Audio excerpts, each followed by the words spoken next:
ang mabuting balita ng Panginoon.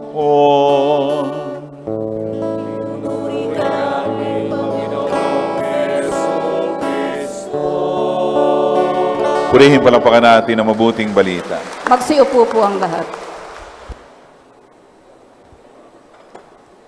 Sa talinghaga, sinasabing si Jesus yung tao.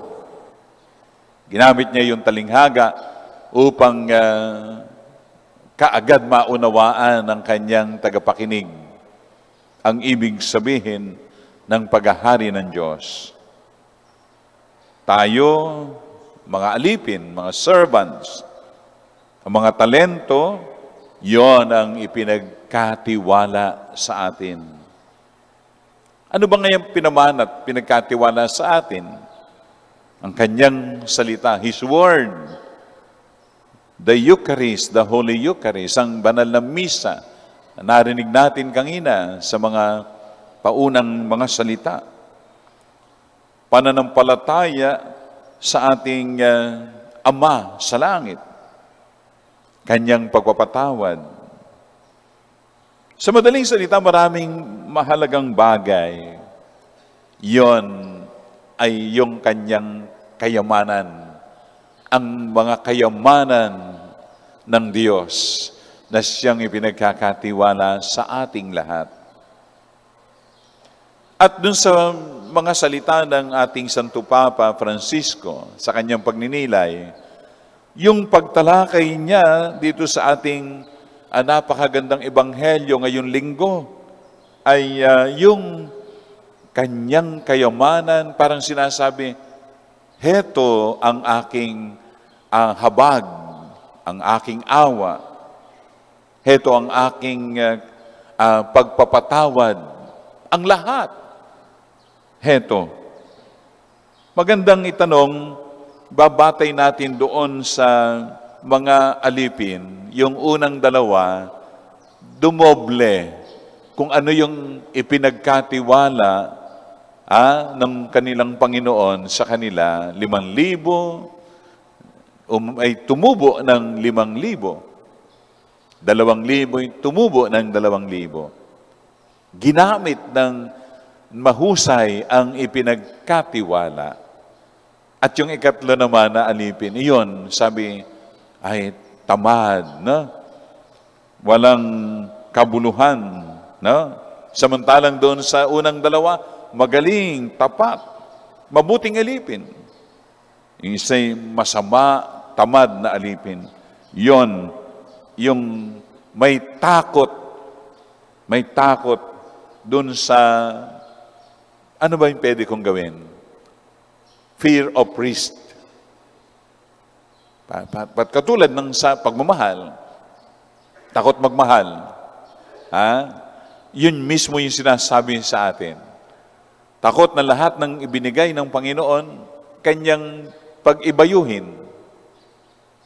Kaya malinaw na malinaw dito yung tanong, ano ang ginagawa natin sa lahat ng ipinagkatiwala ng Diyos? Yung buhay natin, yung lakas natin, paano ba natin ginamit yung lakas? Sige nga. Kuya Joel, Kuya Boyet, Kuya Elmo, Ate Alice, paano ba natin ginagamit ang lahat?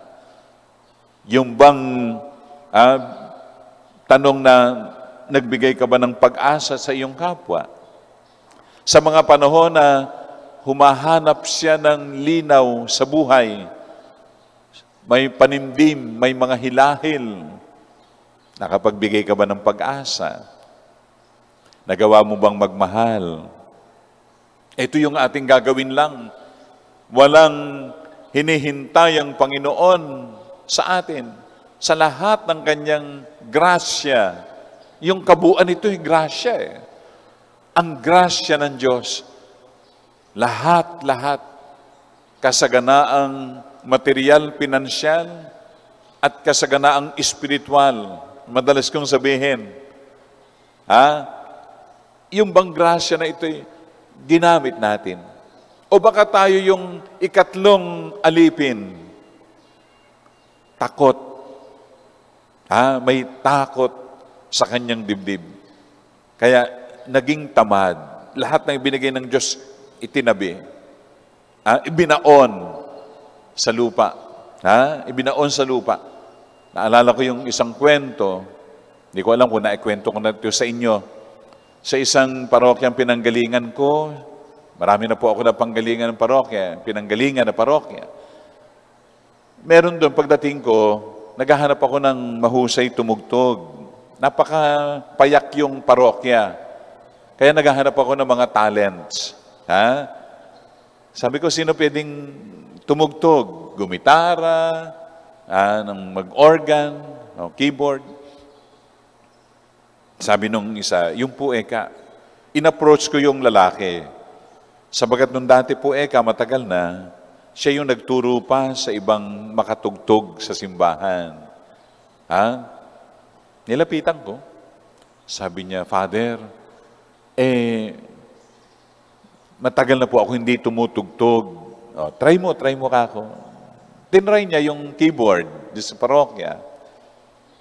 Ayaw, tumigas na, Father, yung daliri ko. Sabi ko dun sa isang leader, bakit? Sabi niyo siya nagturo dun sa iba. Bakit siya hindi ngayon makatugtog? Kasi po, Father, nagtampo yan sa simbahan.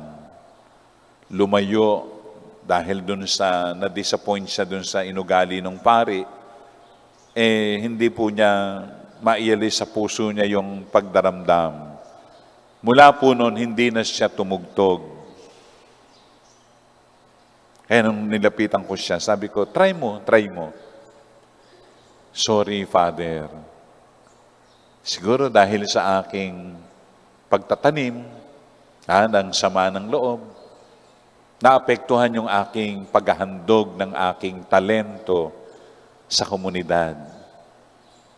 Hindi na siya nakatugtog.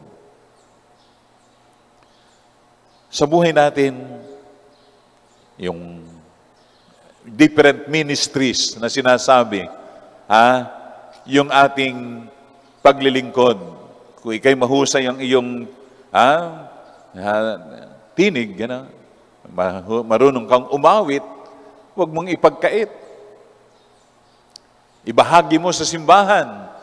Kaya may mga different ministries tulad ng music ministry. Di ba? Habang pinagaganda mo ang pag-awit sa Panginoon, pinaabot mo ang papurit pa sa salamat sa pamamagitan man lang ng iyong tinig. Kung wala kang resources, pero mahusay ang iyong pag-awit, ibahagi sa simbahan. Palakpakan natin ang Panginoon. Yung mga nagdadamot, yung nagdadamot, palagay nyo, masaya sa buhay, ipinagkait.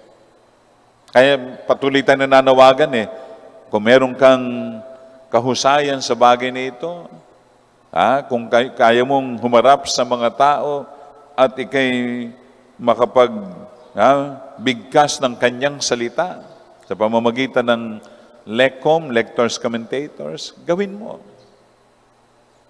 Sa iba't ibang ministry, meron kang time, meron kang talent, may treasure. Binigay mo ba? Binahagi mo ba?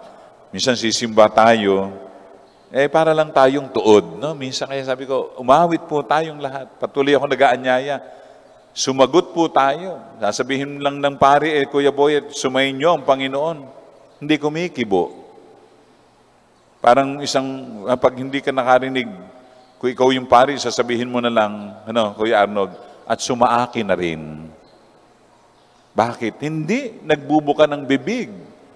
Pero kung ikinagsisimba, sinasabi nga ni yung naging santo na Santo Papa, si Pope John Paul, masigla. Maging masigla ang ating liturgy. Yung active participation ng mga tao, umaawit. Kaya natutuwa ako. Lalaki, babae, nakikiawit sa koro. Binibigay ang kanilang talento, ibinabalik sa papuri sa Diyos. Amen? Palakpakan natin ang Panginoon. Nakahapon sa isang lugar, bago ko makabalik dito sa pagpapakumpisal sa Prex, nagmisa ako, nilalakas ko na nga yung boses ko mahina yung mic, nilalakas ko, umaawit po tayo. Yun naman patay. Yun nga sabi, patay naman Padre, kaya patay na lang din kami sa pagsagot, di ba? Hindi pwedeng ganun. Mas masigla. Mas masigla dapat ang ating magiging pagtugon, ng ating pag-awit sa liturgical celebrations. Kahit na yun misa para sa patay, ay mabuhay tayong lahat. Amen? So yun po yung ibig sabihin. Pinagkatiwala sa iyo, kayamanan. Natutuwa po tayo dito Natutuwa tayo. Nung blessing, kulang-kulang 400,000 yung bumalik na inihandog ninyo para din sa blessing. Sumobra-sobra pa doon sa ating pinaluan ng parokya. Tumubo pa. Amen? Palakpakan natin ng Panginoon. Tumubo pa. At ako, tuwan-tuwa. Nung isang araw, kahapon, Father, ako po yung nag-pledge para dun sa 3 bagong upuan, presider's chair. Ginagawa na po ngayon, baka ma-deliver na this week, sa linggong ito. Meron na rin nag-pledge. Yung nag-pledge, eto na po, nagawa na po natin. Gamit ang pondo ng parokya. Pero sabi niya, Father, dalawa po kami magkaibigan. Yung sinasabi niyo dyan sa ayos po ng lalagyan ng tabernakulo, bagong tabernakulo. At ilang araw lang po ay dun sa tabernakulo nating bibilhin na bago ay meron na pong 4 o 5 pamilya, 3 tig 20,000 at 2 tig 5,000. Merong isang taga hindi natin parokya, nagkaloob ng isang araw, dumalaw sa akin, nagbigay ng 5,000 sa ating tanggapan sa parokya. Kay buti ng Diyos. Yung ano ba yung binigay sa atin? Pinagkatiwala lang naman yan lahat. Pinagkatiwala lang. Kahapon, doon sa minisahan ko, napakayaman. Tininan ko yung kamay, baka may pera. Kasi yung ibang namatayan, nilalagyan ng pera yung kamay. Napakayaman po nitong minisahan ko na donor ko po sa dati kong parokya, sa Ubando. Sinilip ko, wala naman. Wala ding passbook, Ate Leonie. Sige nga, sisilip kayo kung may baong passbook pag may namatay, Ate Etchi. Kuya Joel, Kuya Lumi. Meron kayang baon. Yung bayo ko, namatay kahapon. Huwag akong lalagyan ng pera yan. Ewan ko kung sumunod sa akin yung aking kapatid. Huwag lalagyan ng pera. Parang sabihin ng mga apo, pwede palang magbaon pag ikay namatay. Mga kapatid, yun po yung paalala sa ating lahat. Ang lahat ng yaman, God's riches, na ipinamana sa atin, ibinibigay sa atin, gamitin natin. Pagtubuan pa natin para sa kapakanan ng sambayanan, ng ating kapwa, lalo na ang mga nangangailangan. Kapag may kakatok sa iyong pintuan, namamalimos, humihingi ng tulong, matatanggihan mo ba? Kung ikay literally nakahiga sa salapi, parang si Doña Delilah, mamulot ka at magwalis doon sa ilalim ng kama ng aking mga salapi. Literally, literal. May kumakatok sa iyo. Kapatid mo. Yun, malungkot, Kuya Bong. Kung kapatid mo na lumalapit sa iyo, galit ka sa kapatid mo. Inggit ka sa kapatid mo. Di kita bibigyan. Maramot ako sa iyo. Pero sa iba, pwede kitang bigyan. Selective ang ating kagandahang loob. Ang sasabihin ng Panginoon, tamad, masamang alipin. Hindi ka pwedeng pagkatiwalaan. Akin na yan. Kaya pag ganun, maubusan ka pa. Yung ginamit ko dun sa pagtugtog, binawian ng Diyos. Baka ikaw, bawian ka rin sa lahat. Ate RC, na binibigay sa iyo ng Panginoon. At hindi mo ibinabahagi, hindi mo pinauunlad, baka bawiin ng Diyos. itong magandang aral sa ating ngayong linggo. Tayong mga pinagtiwalaan ng lahat ng kayamanan ng Diyos, ay gamitin natin ito sa ating pag-unlad at pag-unlad ng ating kapwa. Amen.